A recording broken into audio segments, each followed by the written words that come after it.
What makes a film look truly cinematic? It's not just the camera or the lenses, it's the lighting. In this video, we're gonna be breaking down 10 essential steps to transform your scenes with professional cinematic lighting. And whether you're a beginner or a seasoned filmmaker, these 10 steps will take your visuals to the next level. Let's get started. Step number 1 is to use 3-point lighting. The first light that we're gonna speak on is the main light. That's gonna be the key light. The key light is the main source of light. You wanna position it to create the desired mood and depth. You typically wanna place your key light at a 45-degree angle slightly above the subject to bring out the shadows and create depth. Bringing out shadows is a very important part of making your visuals look cinematic. Now, when you're positioning your key light, you wanna make sure you don't put your light too high because that can result in raccoon eyes.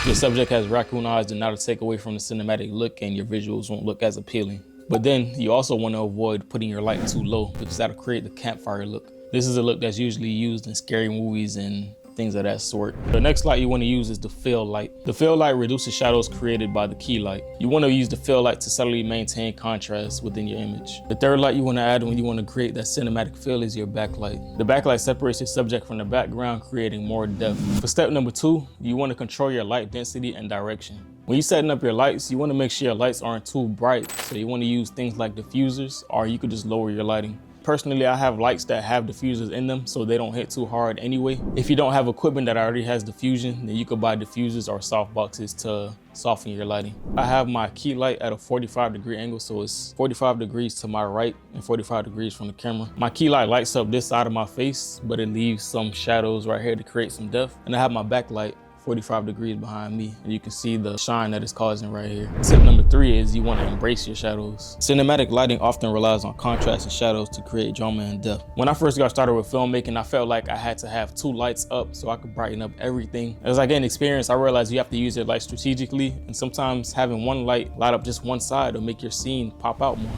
You want to experiment with positioning your lights to create dynamic shadow patterns. Depending on the feel and look that you're going for, this can create a different type of image, and it could evoke a certain emotion with your viewers, create a sense of mystery and create that depth. Tip number 4 is to use practical lights. When shooting your scenes, you want to incorporate visible light sources like lamps, candles, and neon signs. Doing this will add a lot of realism and atmosphere to your visuals. So when you are shooting your scenes, make sure you do check around and see what else you can incorporate to add more depth. It allows you to add different layers to your visuals. Right now it's holiday seasons, it's Christmas time, so I got my Christmas lights up. Tip number 5 is color temperature and gels.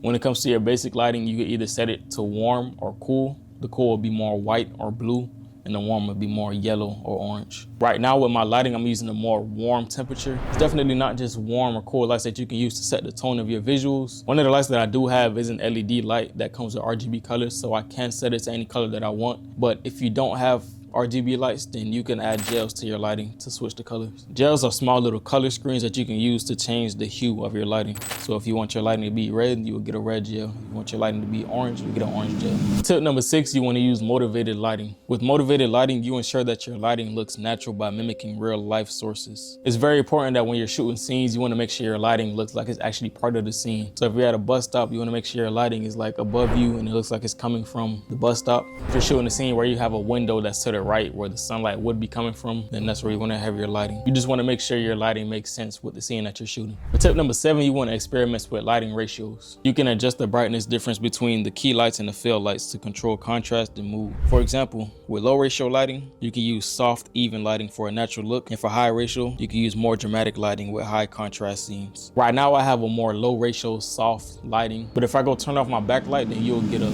more dramatic and contrasting looking scene. For tip number 8, you want to use natural lighting. A lot of times when I shoot my videos, I will go outside. I much rather use the sunlight and have an outside scene rather than inside, but I'm getting more used to shooting inside and creating a scene for myself. But when it comes to using natural cinematic light, you want to position your subject next to windows or during the golden hour for that soft cinematic warm look. The golden hour is usually around like 6 to 8 o'clock, unless it's daylight savings, it'll be like 5 to 7. Usually that's like the best time to get your shots in. For tip number 9, you want to use your backlight with haze or fog.